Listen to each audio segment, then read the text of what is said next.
Tourments, vices et contre-valeurs, voilà entre autres les caractéristiques du monde dans lequel vit la jeune génération. L'urbanité conçue par les ancêtres est tout le temps foulée aux pieds. Plus personne ne considère la base de la société qu'est la famille. Elle s'effondre tous les jours et reçoit l'affront de la modernité qui tente de l'enrayer. La cause des ratés dans l'éducation de l'enfant, homme de demain. Une vie de fantaisie se mène au quotidien avec des antivaleurs. La famille connaît des tourments au point où on se demande mais où va le monde? Vous n'êtes pas sans savoir que sous d'autres cieux, bon, on me dit que déjà c'est au Bénin, 2 femmes se marient, 2 hommes se marient, mais je me dis mais où sont les valeurs? Où sont les valeurs? Et aujourd'hui, de plus en plus, nous dénonçons la pédophilie dans des structures inimaginables, des structures de l'Église. Et on se dit, mais non, pas jusque-là quand même. Donc par rapport à tout ça, moi je trouve que c'est des tourments que le monde d'aujourd'hui connaît.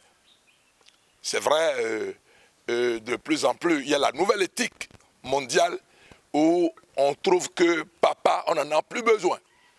Et on dit papa numéro 1, papa numéro 2. Voilà la fantaisie sociale.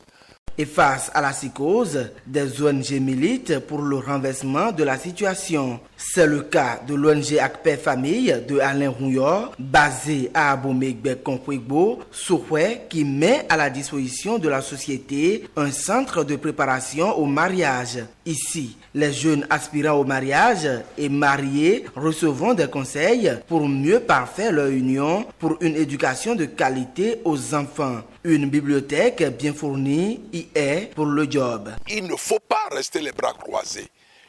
Nous sommes des baptisés, nous sommes des mariés sacramentellement et nous devons faire quelque chose.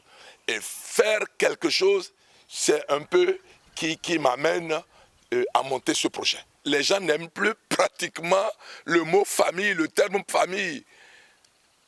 Pendant longtemps, on a le ministère de la famille. Mais aujourd'hui, est-ce que nous avons, excusez de peu, le ministère de la famille? On parle du ministère des Affaires sociales et de la microfinance. C'est-à-dire, tout périclite, tout tombe. Les valeurs même tombent. Et ici, je trouve qu'il faut offrir des services. Et au nom des services, je vois l'écoute et les conseils.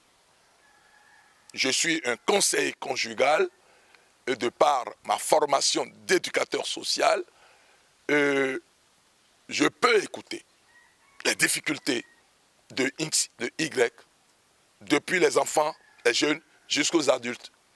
Et sur la base de la formation reçue et de cette documentation fournie que vous avez vue, je peux apporter quelques solutions. Donc, après l'écoute, forcément, il faut des conseils. Donc, il y a ce premier service.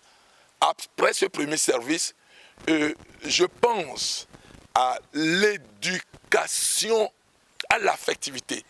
Je dis affectivité parce que aujourd'hui, nous ne savons plus vivre la relation innocente, sainte. Et maintenant, dans la même dynamique, il faut offrir un service pour l'éducation à l'amour. Parce que, parlant de l'amour, il y a des types. Ce n'est pas l'amour éros. Nous avons l'amour éros qui est la première étape qui conduit vers l'amour agapé, l'amour de sacrifice. Vous voyez un peu maintenant. Donc voilà autant de choses qu'il faut partager, qu'il faut donner, qu'il faut enseigner à travers des séminaires, à travers des récollections, à travers des retraites que nous voulons animer dans ce grand centre.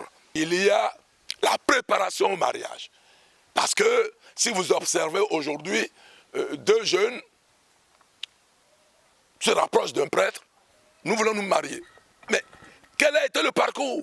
Est-ce qu'il y a eu un cheminement digne? c'est heureux que dans certains diocèses, nous avons l'école du mariage de la famille, où avant d'accéder à ce sacrement, il y a des formations qui sont données. Vous voyez un peu maintenant. Donc, je suis dans la même dynamique.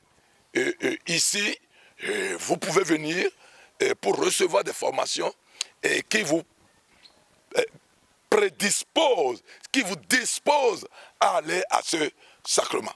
Maintenant, l'autre service, c'est que quand vous observez toute la pastorale familiale, il y a comme un vide. Les prêtres nous accompagnent, les pasteurs nous accompagnent pour le mariage. Mais une fois le mariage fait, il n'y a plus de suivi, il n'y a plus d'accompagnement. Et c'est un vide. Et je veux vraiment, si Dieu me donne cette force, accompagner. Ce service, je l'appelle suivi, accompagnement et formation des couples et des parents. Parce que nous sommes nombreux à procréer. Mais une fois que les enfants sont là, cela nous impose des exigences, c'est-à-dire la mission d'éducation. Parce que nous ne pouvons pas donner n'importe quel citoyen à cette nation. Et le dialogue parent-enfant, un document comme ça, c'est nous qui avons écrit cela.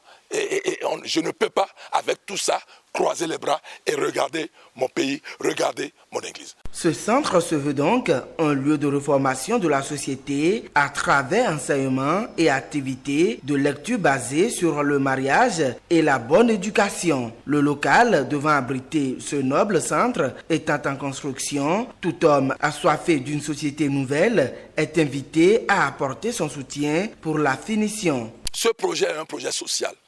Ce n'est pas le projet d'un Alain, d'un laïc engagé, pas seulement pour l'Église, engagé pour le bien-être de la société, pour la famille.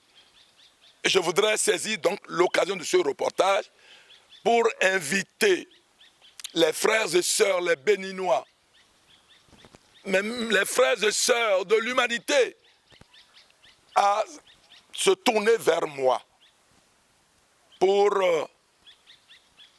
venir soutenir la réalisation, c'est-à-dire l'achèvement de ce chantier. Alors, vous qui suivez ce reportage, je vous en supplie, et que vos cœurs soient sensibles à tout ce que je dis. Je suis au contact WhatsApp 95 40 81 48, le 66 15 60 55. Et déjà, je vous dis merci. Plein succès donc à ce centre en gestation.